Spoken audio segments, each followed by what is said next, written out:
And for Action for Happiness, this is a very special day because this is our 10th birthday. And wonderful to be able to celebrate it with you. We've now got 250,000 members. We've got 1.5 million followers.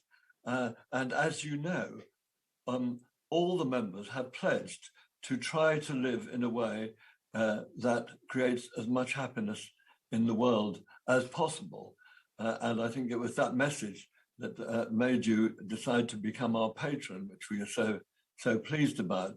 So it's great that you're here for this birthday, because actually you joined Action for Happiness before it was launched. I wonder if you remember that we were sitting on the stage in Zurich discussing secular ethics. And I mentioned that we were going to launch a movement to promote secular ethics and happier living. And it was going to have members. And immediately your hand went up. So you are our first member, which was a wonderful start. Anyway, the last time that we met was when you came to London, and in that theatre, we discussed the principles of Action for Happiness, and you launched our new course on exploring what matters. And I wanted to tell you how successful that course has been. It's been taken by thousands of people, but we also did a proper randomized controlled trial to see what difference it made to people's happiness, but also to their compassion. And we found effects which were so large that we were really, even ourselves, astonished at them. We found that people's happiness increased by more than when they found a partner for their life, or indeed found a job after being unemployed. So 2 months after the course, we were already seeing people's lives being transformed, which I suppose is not that surprising, because what we were teaching in the course was that wonderful philosophy of positive living, which we've learnt from you. So my most vivid memory of that launch day 6 years ago was after the event, and you were being interviewed by the BBC interviewer behind the stage. I don't know if you remember, but he said to you, "What is the single most important secret for happier living?" And you said immediately, "Warm heart." And that really hit me in my midriff, and it brought tears to my eyes. But of course, and this is what I would like you, if you could, to begin on, there's an obvious question, how do we have a warmer heart? So that's my question. My first question to you, Your Holiness, is how do we make our hearts warmer?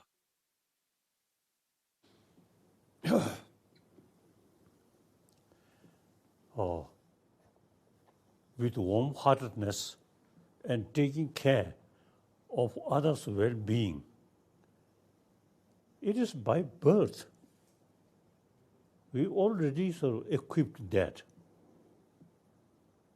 We are a social animal.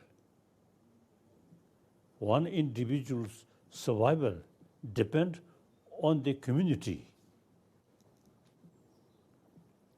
Firstly, as soon as we're born, our mother's affection, you see, that affection is key factor for our survival. If sort of baby without sort of taking care by mother, then will die.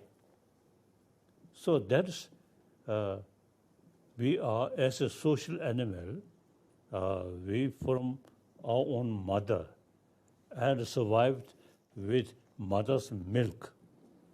So therefore, our basic physically, our sort of very much nature taking care, firstly from mother side, and then ourselves, taking care, one's own mother, one's own brothers, sisters, and family member. So they taking care each other is by nature. Basically, we are social animal. Therefore, the affection, warm-heartedness, taking care of each other is the key factor. Not necessarily connected with religious belief. Without religion, simply, as soon as we're born, the warm-heartedness towards one's own mother and a family member. So, warm-heartedness, since that is some part of our nature. Now, the problem, I feel, our existing education, mainly come from a West materialistic sort of society. So now, in education, we should include how to keep peace of mind and a healthy body and a happy family.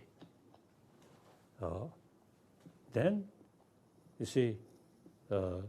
nothing to do with religious belief, simply warm-heartedness. So now in education, we should include education about warm-heartedness. The school children, they know in their school, teacher always smiling and joking.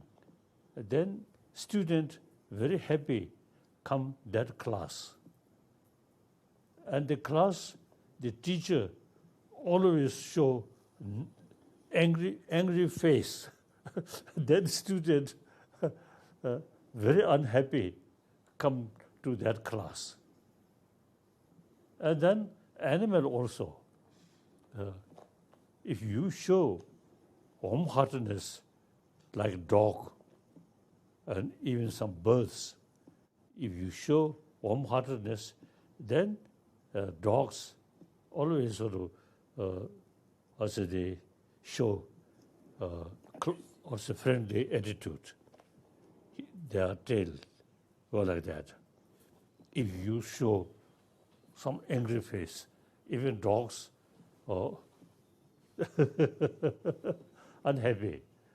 So bird, once I visit, I think Australia, one garden, when I visit there, birds come and people, feeding bird in their own arm. And bird come, take some seed like that. So warm-heartedness is the key factor to create happy sort of community. This is nothing to do with religion. By birth, we already have that seed.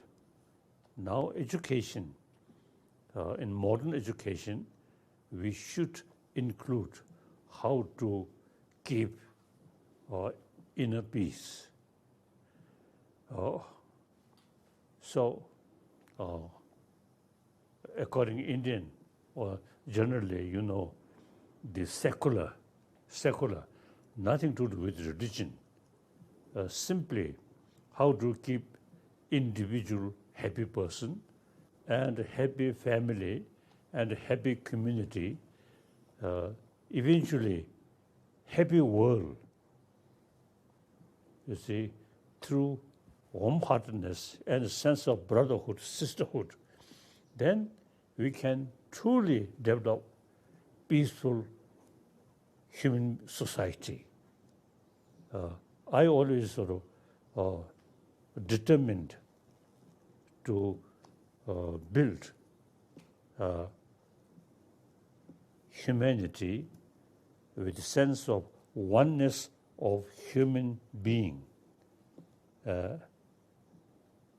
and a sort of different nationality, a different color, different religion. These are secondary. The basic thing is we are same human being. We need concept of oneness of 7 billion human beings.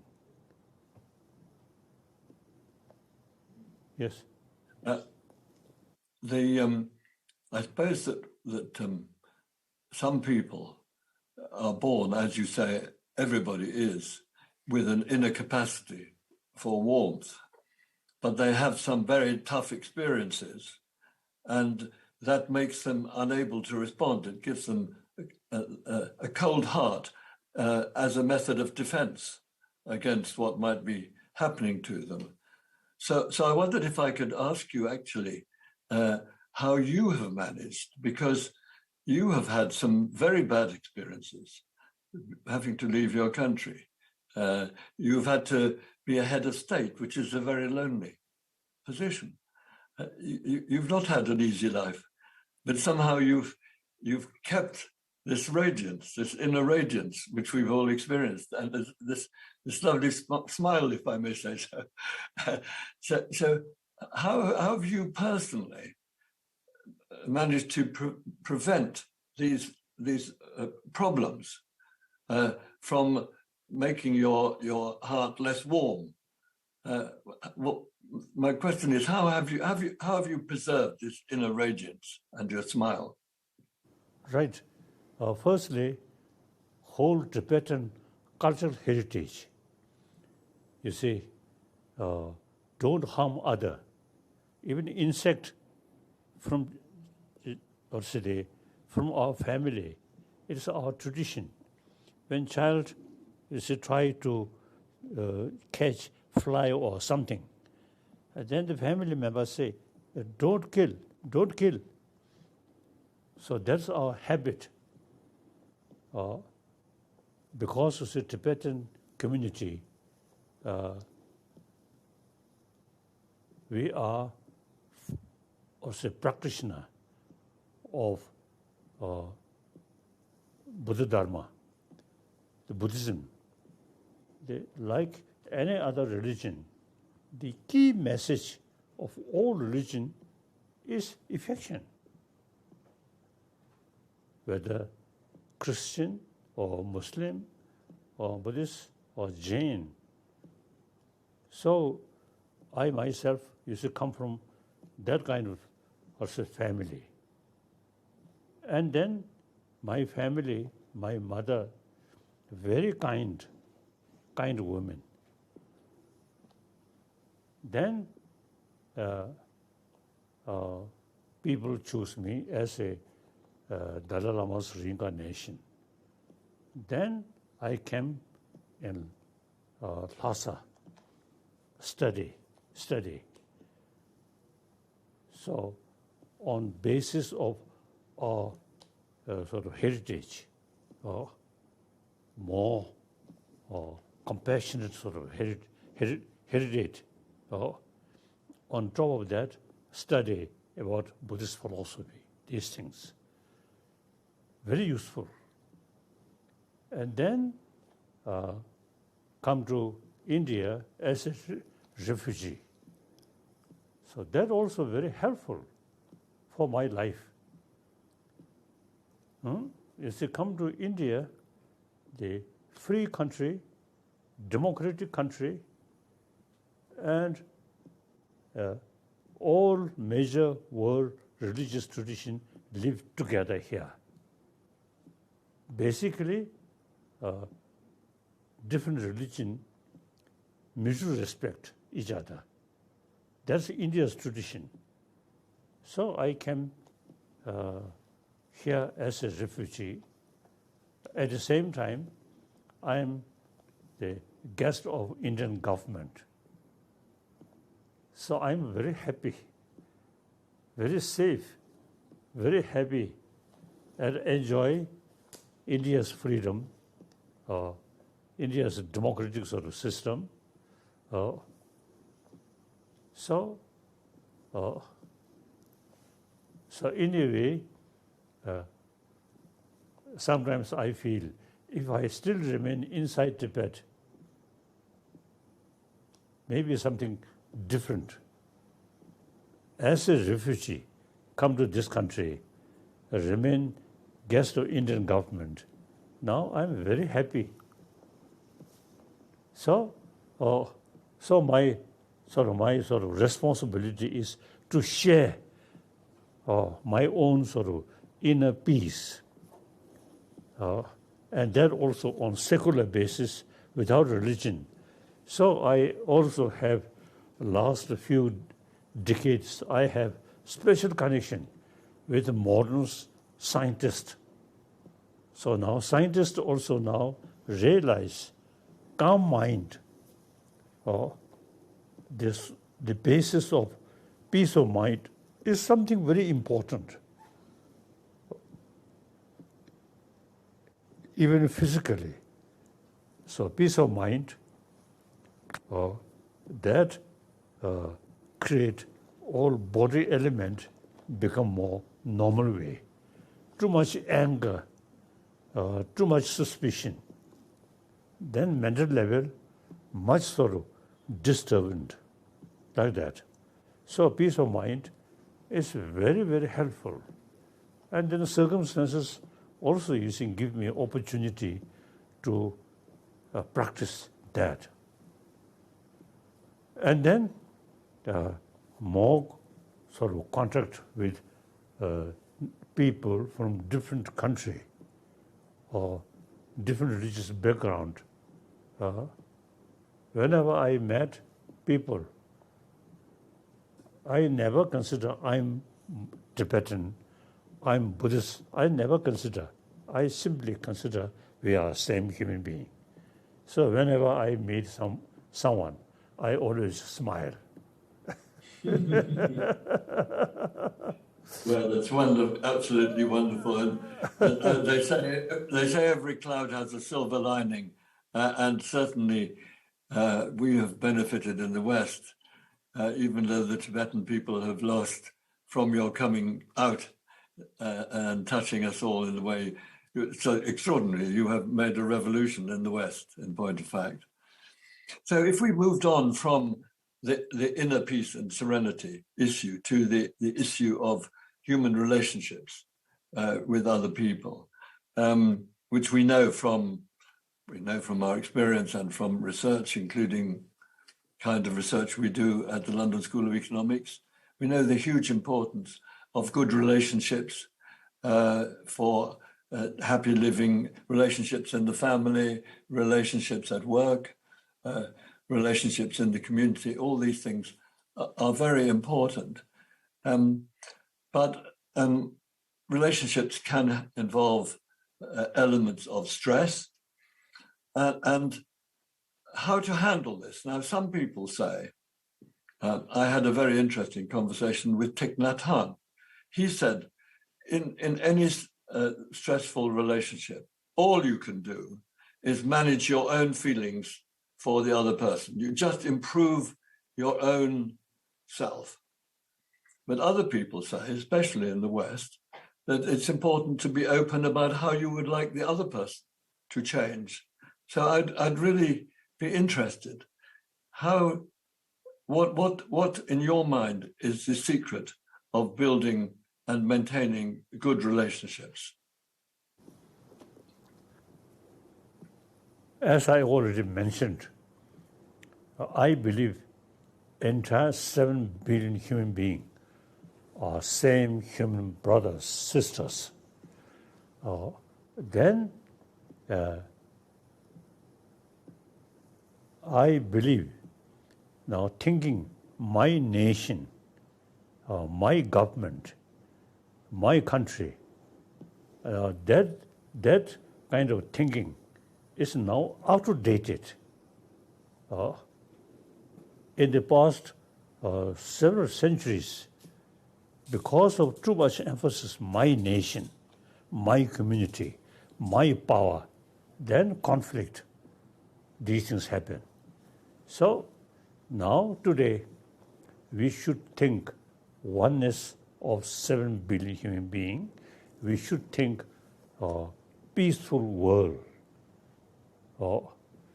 So the thinking my nation, my community, my religious group, that's outdated. Now time come, we should think entire 7 billion human beings. We have to live together, side by side.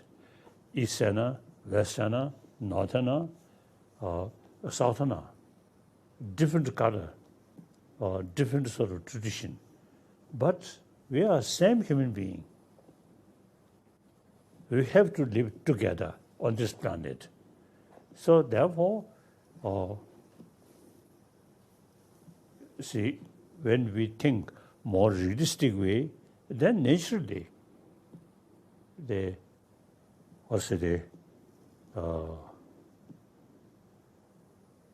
wholeheartedness and with the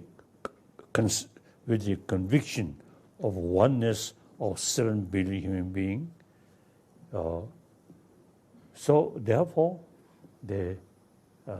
now thinking my nation, my community, on the basis of different color, different religion, that is outdated.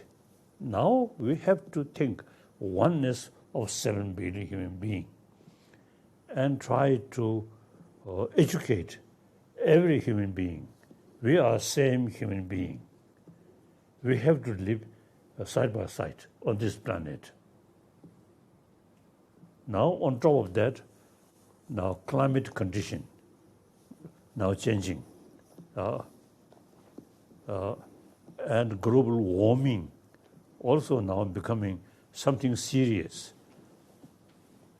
Because of these sort of circumstances, now we have to live together and helping each other.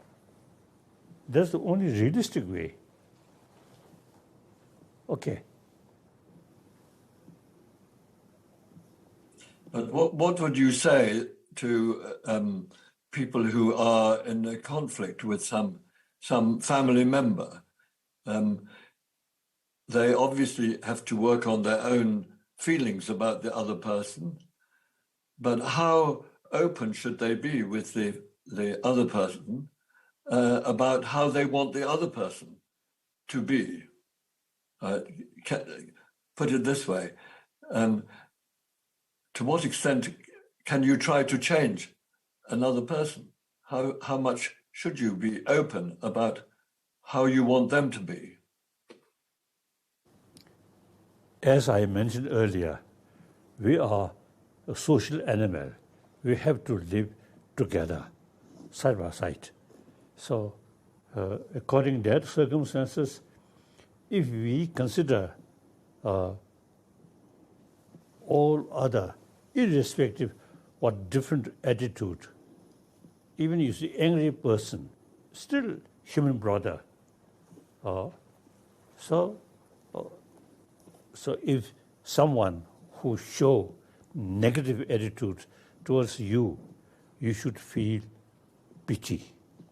And then, in spite of their side attitude, you should keep warm-heartedness and on the basis of oneness of 7 billion human beings on this planet, then today's sort of enemy, so-called enemy, you see, very possible that after 1 week, after a month, will change.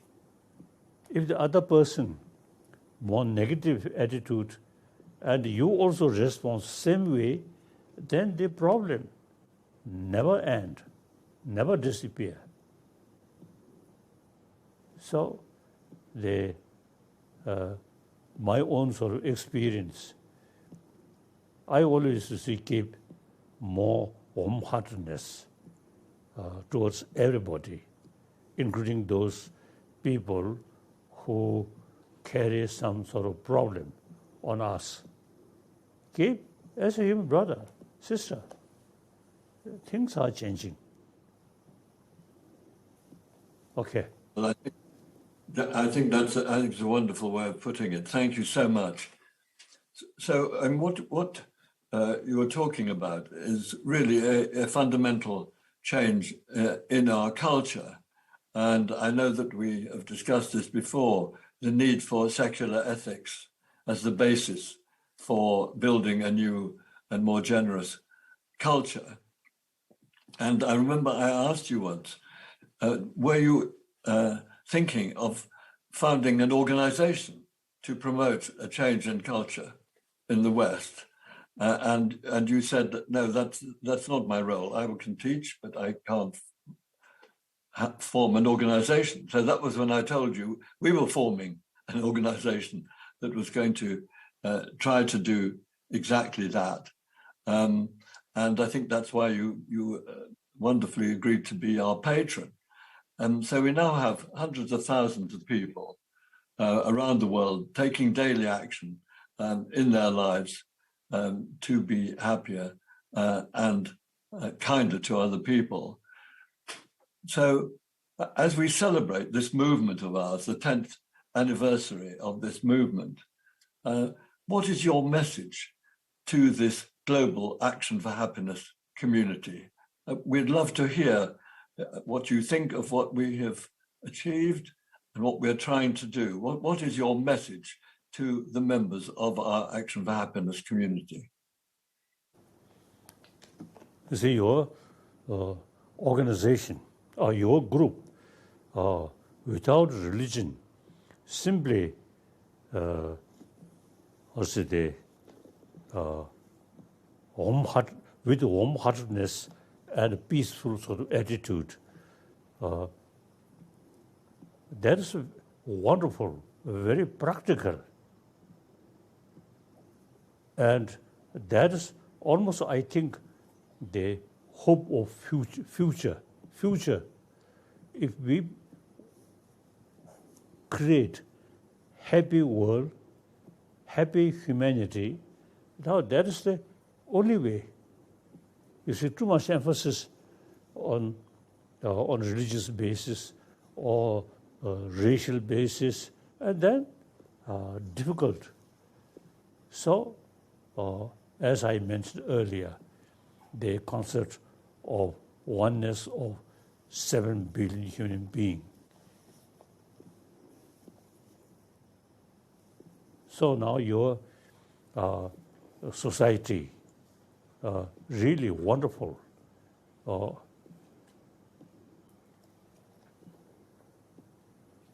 Without a religious belief, and simply as a human being, as a social animal, we have to live together and much happier live also helping each other. So your sort of society, your sort of the responsibility because of the activities, really very, very, very wonderful. Thank you. Well, thank you so much. I hope that some of the members of the audience who are not yet members of Action for Happiness will be inspired by what you've said to become members, because we do think that we are having an impact in our own way towards making a happier world.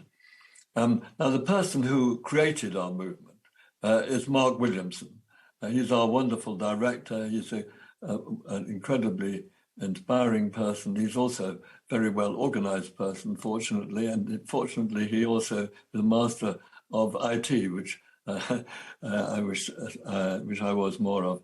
So I'm going to hand over now to Mark to host the questions from our audience to you, Your Holiness. So Mark, take over. Thank you so much, Richard.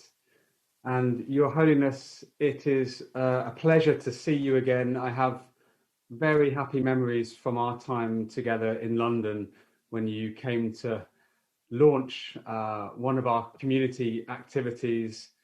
And as Richard has said, we have so many thousands of people all around the world taking action to contribute to your vision for a happier and kinder society. And I'm so happy that some of them are with us for this event, this special time together. And we have now some questions from the community. And our first question is from Minda. Namaste, Your Holiness. My name is Minda Baines. I have 2 children, and my question is, what can we do to support children and young people whose mental health has suffered during the pandemic? Thank you. This, what's the name? Pandemic. Ka. Pandemic. Ka. Pandemic. Oh, now this illness is something very serious now. So now there are already many doctors, many nurses really now taking care other people, particularly children and younger people. Wonderful.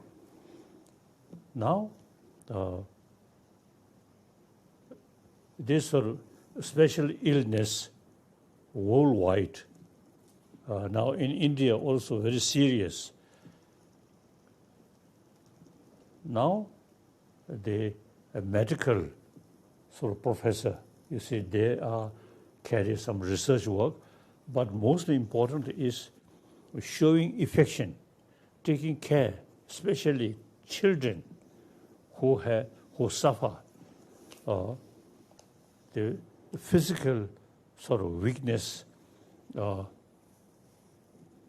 in order to improve that peace of mind, hopeful mind, more optimistic mental attitude is key factor. So, you see, people, those people who suffer this illness, and particularly children and youth, you see, give them real sort of, also the sort of showing you take care about their also the future. So, very important to keep their hopeful or optimism. Because of the illness, the hopeless, and then pessimistic attitude, it's also very sad, very bad. In spite of this illness, the mentally still hopeful or optimistic, very important. Okay. Thank you, Your Holiness. And our next question is from Adero. Hello, Your Holiness. My question is, how do you create happiness with the shadow of grief over you? I lost my husband 8 years ago, and it's a struggle every day to be happy without him. Now, basically, as I mentioned earlier, you see, we, human being as a social animal, and your community as your, also the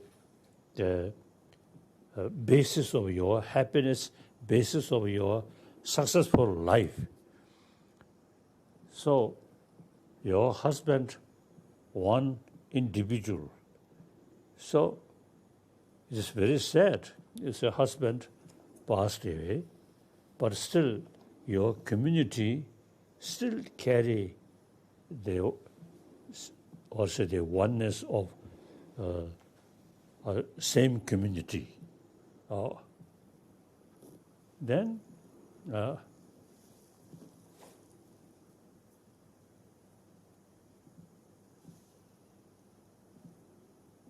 And then also, you say, I'm monk. I have no experience. But like young women, eventually may find another husband. Okay, no problem. So important is all your neighbor should keep friendly, trusted friend, trusted community. That is more important. Okay. Thank you, Your Holiness. And thank you, Adero, for that question, because we know that so many people are facing loss at the moment, particularly. Our next question is from Alex. Thank you for being with us, Your Holiness. I'm Alex, and I'm somewhat of an activist. My question comes from when I look out at the world and see what is happening. We see racism, we see climate change, and as a caring person, it starts to feel like too much, and my heart wants to close. And I want to ask you, what can I do to stay compassionate and hopeful when in a world such as this? Now, warm-heartedness are part of human nature. As I mentioned earlier, we are a social animal. So that from birth we already have. Now we have this intelligence. We should utilize human brain. What is the best way to keep happy humanity, happy family, finally happy individual? So thinking, sort of brain, then you see on top of basic warm-heartedness, then use human intelligence, then much better to keep a happy community on the basis of sense of brotherhood, sisterhood. And then, as I already mentioned, the climate condition, these also beyond our control. But so far, our own community is concerned, you see, always keep the sense of brotherhood, sisterhood. Now recent, the flood in Germany and some European countries. So you see people, when things become difficult, then you see people come out helping each other. That's human nature. So that's wonderful. So now we should think, utilize human brain and combine with warm-heartedness. Then I think we can create much safer world and much happier world. I feel that. Okay. Thank you, Your Holiness. You are so right. Often in response to these terrible things, we see the greatest compassion and kindness and hope. Thank you. Our next question is from Rahina. A lotus to Your Holiness. I'm honored to be in your presence today. My name is Rahina, and I'm South African. My question is, how do we cultivate the type of friendship that you share with Desmond Tutu to grow just and peaceful communities across racial and ethnic divides? Thank you. Key factor, trust, mutual respect. Bishop Tutu, I always consider as a senior spiritual brother. different religion, different tradition is secondary. Basically, we are same human being, and we both the practice of loving kindness and some little problem, then forgiveness. So the thing are, as a human brother, sister, and respect, mutual trust. That's the key thing. And different religion, different sort of circumstances, so that's secondary. Basically, we are same human being. Bishop Tutu, I really love him. One time he publicly mentioned, he very much praised me. Then at the end, he jokingly telling, unfortunately, this person is not Christian. So you see, religion is a secondary. Important is a human being. So I think we have no sort of problem with different religious feeling, religious faith, but mainly on the basis of just a human brother, like that. So we can develop that kind of sort of respect or loving kindness towards entire humanity, irrespective whether believer or non-believer, and believe this religion, that religion, as secondary. Okay. Your friendship with Desmond Tutu has been so heartwarming to see, Your Holiness. The joy that you bring to each other is so clear. We now have a question from Tanya. Hello, Your Holiness. My name is Tanya. I'm a gardener and a nature lover. My question is, what single action can each member of the Action for Happiness community take to help make the world a happier place? Thank you. I think, although you see some different sort of factor, but I can, basically, I always consider I'm just a human being, one of the 7 billion human beings. So on that basis, I found many of my friends, trusted friends. If I too much sort of emphasis, I'm Tibetan, I'm Buddhist, then you see, I myself isolate from other. That is secondary. That's personal matter. Basically, we are same human being. We have to live together on this planet. With that feeling, then I can also develop a lot of sort of my friend, all on the basis of just one human brother. Okay. Thank you, Your Holiness. We now have a question from Kathy. Your Holiness, it is a pleasure to meet you. My name is Kathy. I'm from Bracknell and I work with bereaved people. My question is, can you share with us a recent experience that brought you happiness personally? Thank you. I think the main reason I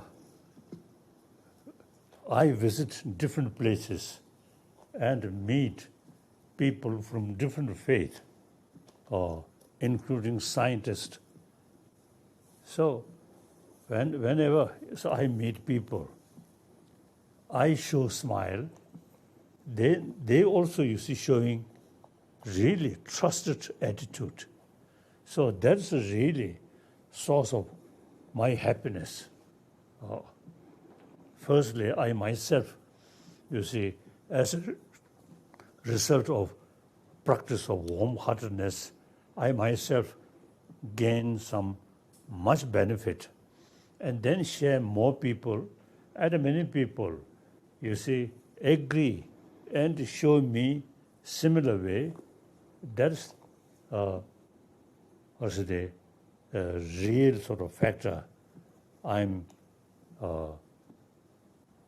one happy human being. Although politically we suffer a lot, but fundamental level, I'm human being. And then also people, the Chinese side also, basically we are same human being. You see, not right to say these are troublemaker and so-called our enemy. That's is not sort of realistic thinking. Realistically, we should think we are same human being. We have to live side by side. Okay. Thank you. And our next question is from Lisa.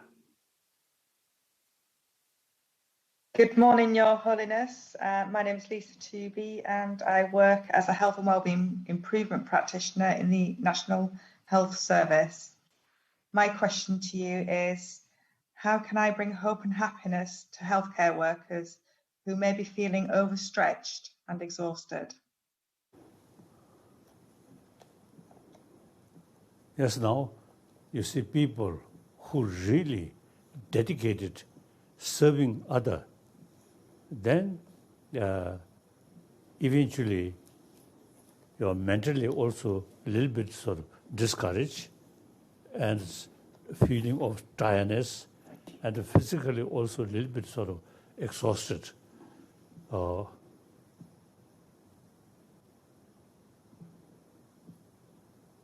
So I think right from the beginning,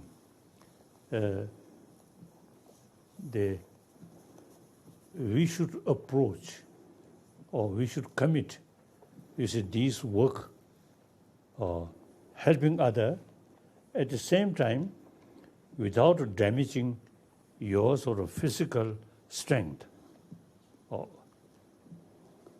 That also, you see, practical. You see, you should take care your own physical comfort, and mainly mentally, very important to keep fresh mind. When you really facing a hopeless situation, then you should think more realistic way. For the time being, you need your own sort of rest in order to serve more people, more time. Firstly, your own physical condition, your own mental state should be, fit, comfortable, like that.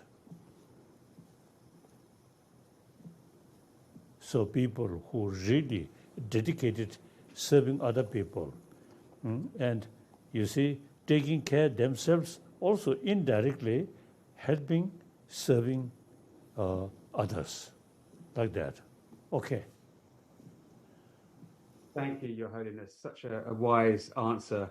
We have just 2 questions remaining now, and I just wanted to firstly say thank you to Lisa for that question on behalf of everyone, to all of the healthcare workers that are doing so much for others. And a related question now about the difficult times we're in from Preeti. Over to you, Preeti.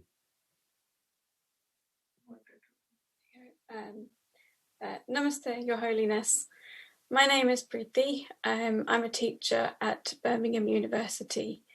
I recently lost my father during this pandemic, and my question is, what advice would you give to somebody who is grieving?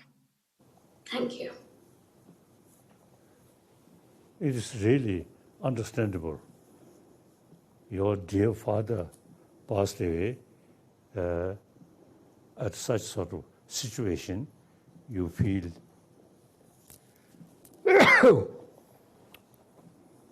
much sort of worry. But then we use our intelligence.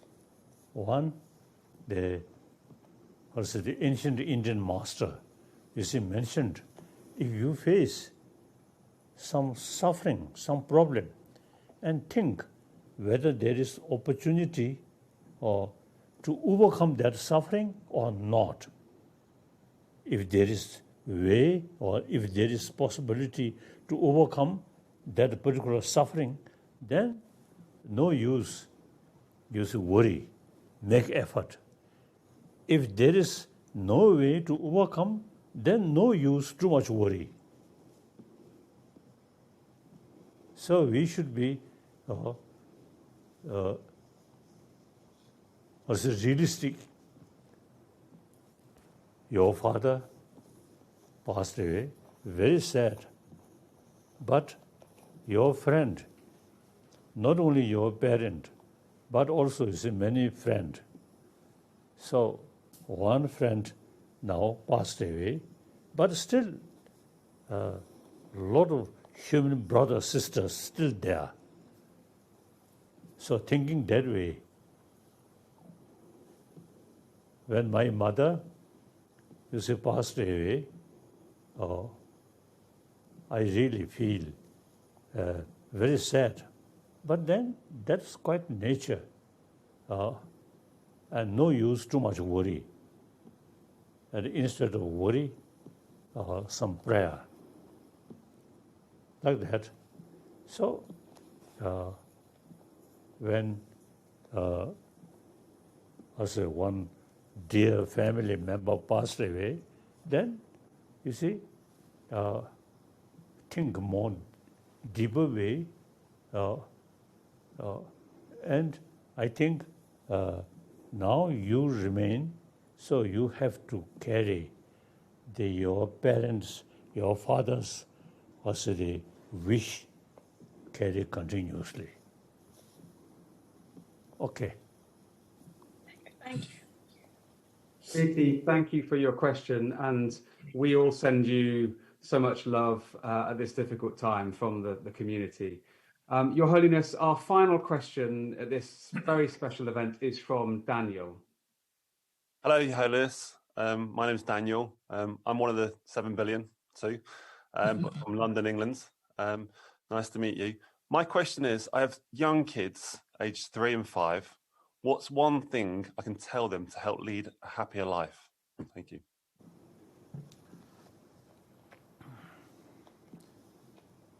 So your children also is a part of humanity. So I feel in the past, we human beings, not much sort of, I think, deeper awareness how to keep peace of mind, how to keep happy humanity.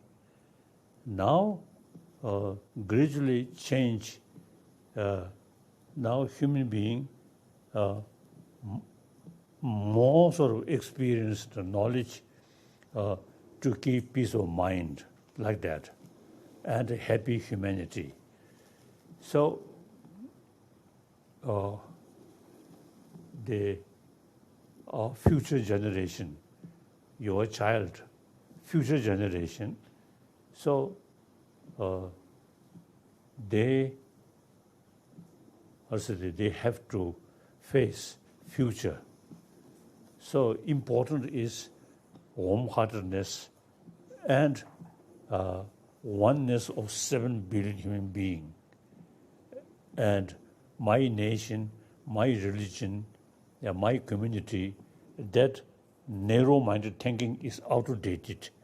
Now, the younger generation must think about same humanity and live together.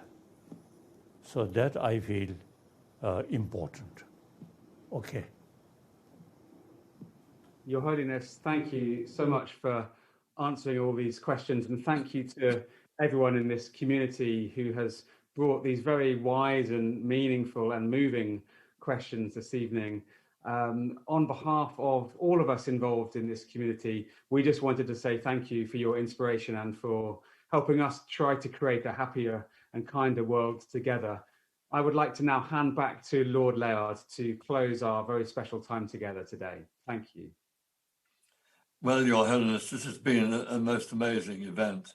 And it's lovely to see you continuing your wonderful teaching and looking so well. Of course, we've been following your teaching for decades, many of us.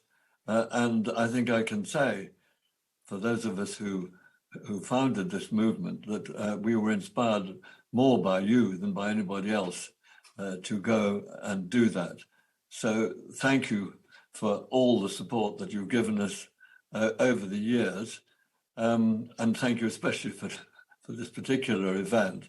And I also want to thank for this event the Office of Tibet in London and everybody else who has helped to arrange this. This is quite a complicated event, actually.